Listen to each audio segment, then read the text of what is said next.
Pagbasa mula sa sulat sa mga Hebreo. Kaya nga, mga kapatid, tayo'y malaya nang makakapasok sa dakong kabanal-banalan dahil sa dugo ni Jesus.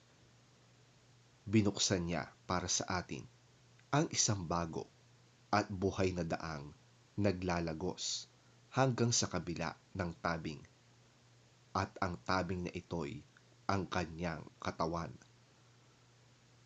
Tayo ay may isang pinakapunong pari na namamahala sa sambahayan ng Diyos.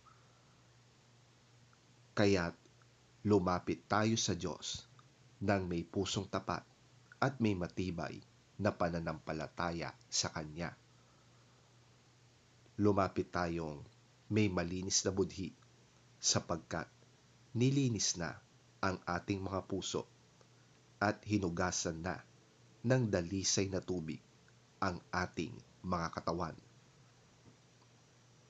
Magpakatatag tayo sa ating pag-asa at huwag nang mag-alinlangan pa, sapagkat ang nangako sa atin ay maaasahan. Sikapin din nating gisingin ang damdamin ng bawat isa sa pagmamahal sa kapwa at sa paggawa ng mabuti.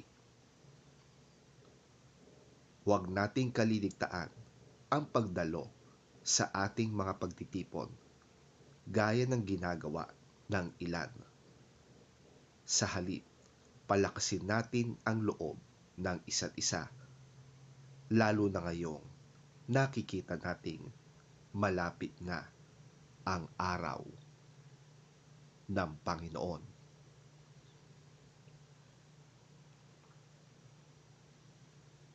Ang salita ng Diyos.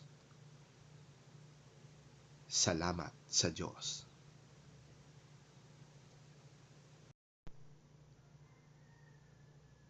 Ang mabuting balita ng Panginoon ayon kay San Marcos.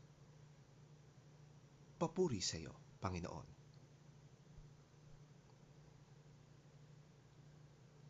Nagpatuloy si Jesus ng pagsasalita.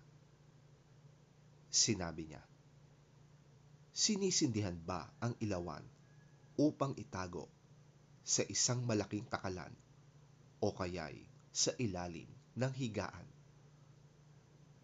Hindi ba kapag nasindihan na ay inilalagay ito sa talagang patungan ng ilaw?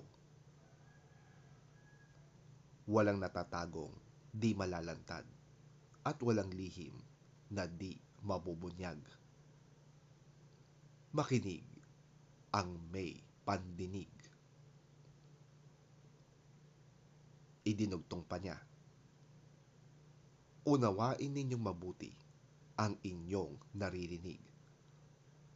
Ang panukat na ginagamit ninyo sa iba ay siya ring gagamiting panukat sa inyo, at higit pa roon, sapagkat ang mayroon ay bibigyan pa, ngunit ang wala, kahit ang kakaunting nasa kanya, ay kukunin pa."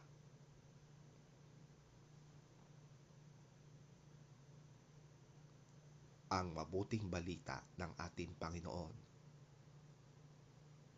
Pinupuri ka namin, Panginoong Hesukristo.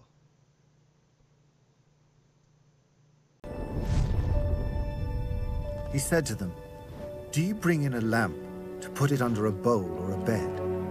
Instead, don't you put it on its stand? For whatever is hidden is meant to be disclosed, and whatever is concealed is meant to be brought out into the open. If anyone has ears to hear, let them hear. Consider carefully what you hear," he continued.